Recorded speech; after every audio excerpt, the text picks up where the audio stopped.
each morning you wake up and go, hey, what's new and exciting to do, and what improvements and changes can we make, and joy can we experience with it. It gives you a reason to live. You got to have a reason to get up each morning.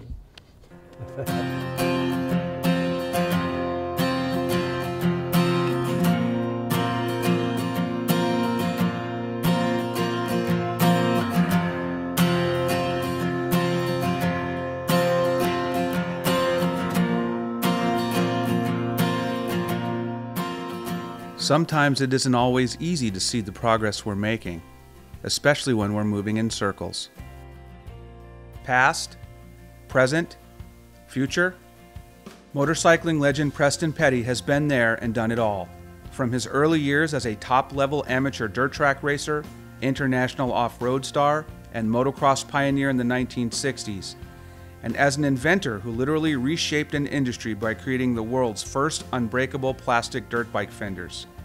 Even now, at 74 years of age, Petty continues to be a visionary by showing how his electric-powered Zero motorcycle has what it takes to be competitive in the gritty world of dirt track motorcycle racing. Well, it's got excellent 100% torque at 0 RPM, and so you have plenty of power, and it's neighbor-friendly. You can run it, and the neighbor next door here doesn't even hear you, let alone complain. And you don't have to, set valves and that sort of thing. About the only maintenance thing on this, of course, the tires and the chain on it. But otherwise, not much. Maintenance for the rider. Because at my age, I need a lot of maintenance. Preston Petty's indomitable spirit has always driven him to improve the sport of motorcycling. It was this same spirit that led Petty to come up with a replacement for the brittle aluminum fenders that adorned off-road motorcycles in the 1960s.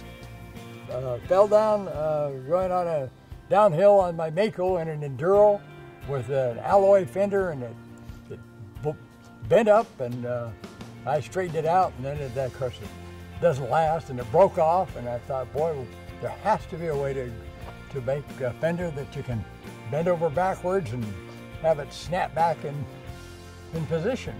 And that was my whole objective, and that was 1969. And it took me about a year to figure out how to build the mold for it, injection molding, because I knew nothing about plastic.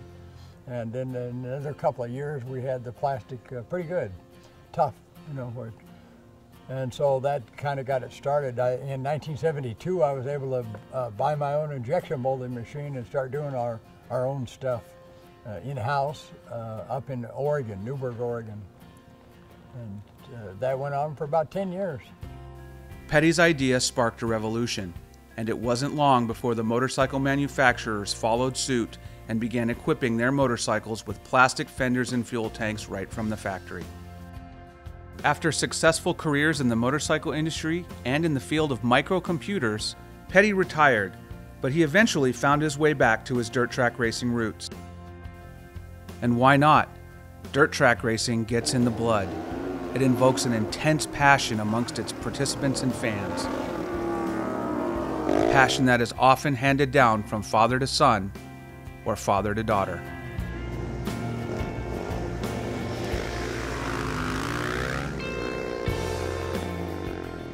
It was while at one of these Southern California bull rings that one of Petty's sponsors engaged him with a real what-if question. What if an electric-powered motorcycle could be competitive in the sport of dirt track racing?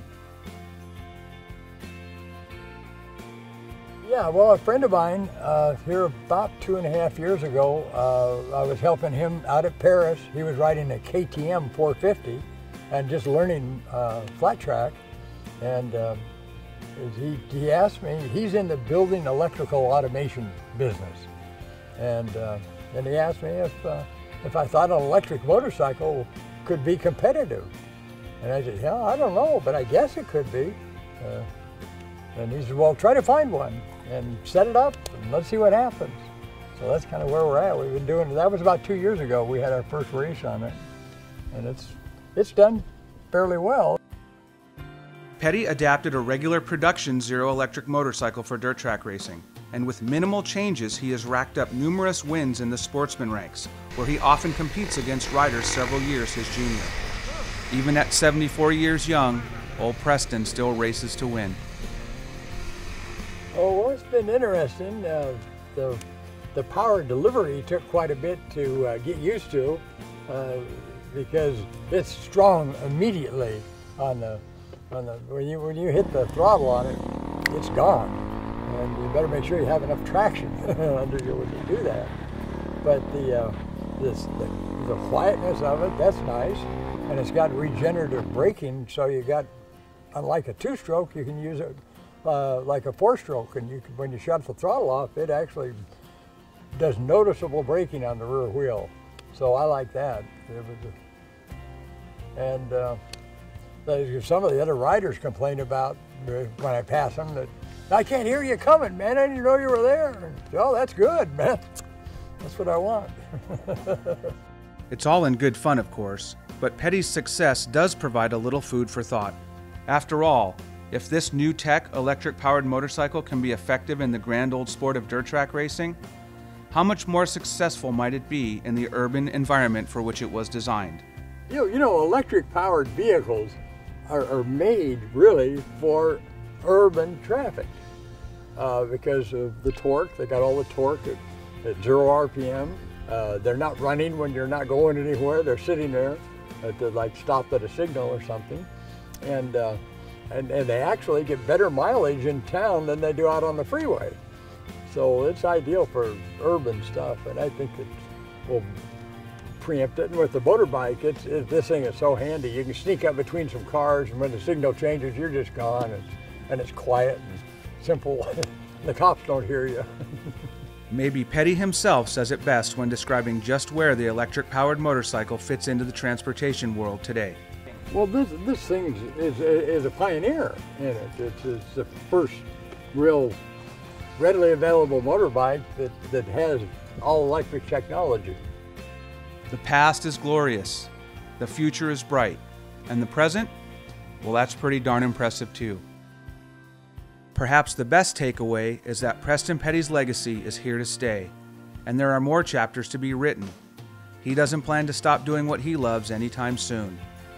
Gotta ask the man upstairs or downstairs, depending on which way I'm going, you know.